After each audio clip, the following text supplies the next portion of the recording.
You ever gone to an electrical generating station, like a dam? Yeah. And got in a dam, you see these big turbines, you hear that hum, the water's flowing down the dam through And like the penstock, comes through the penstock, hits the generators turn. Do those electrons just automatically jump and start producing electricity? No. It's caused by magnetic current. Okay, so electricity is generated when an iron core passes through a magnetic field. Okay, and that magnetic core passing through this iron field then causes those electrons to jump. But in large powerhouses, they don't have permanent magnets. Most motors have what's called a permanent magnet. There's a magnet inside that motor.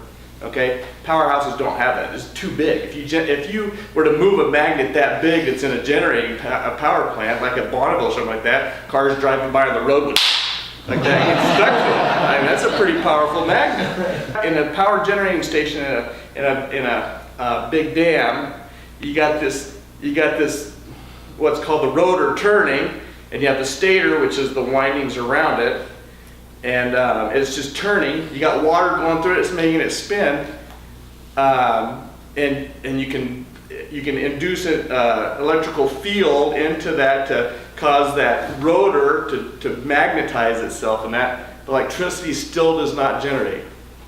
Okay, you have to excite those electrons, and so there's this thing called the exciter, and an exciter gets that exciter field gets those electrons really excited, and pretty soon those electrons start moving, and that's what causes the electricity to flow out of those coils around that generator out through your power lines. So it's getting those electrons excited.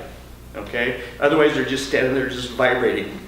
Okay? You need to get them to move. You need to get them to jump, over to the atom next to them. They get excited, they jump to the atom next to them, and guess what? Then those electrons get excited, and what do? They jump to the atom next to them. Pretty soon everybody's jumping. Okay? And they're moving. They're moving all in unison and flowing out. That's what we need to do with our light. If we just, remember the scripture? Who was it that studied Matthew that talks about if you hide your light underneath a bushel? Scripture mastery. Scripture mastery. Okay, you cannot hide that light.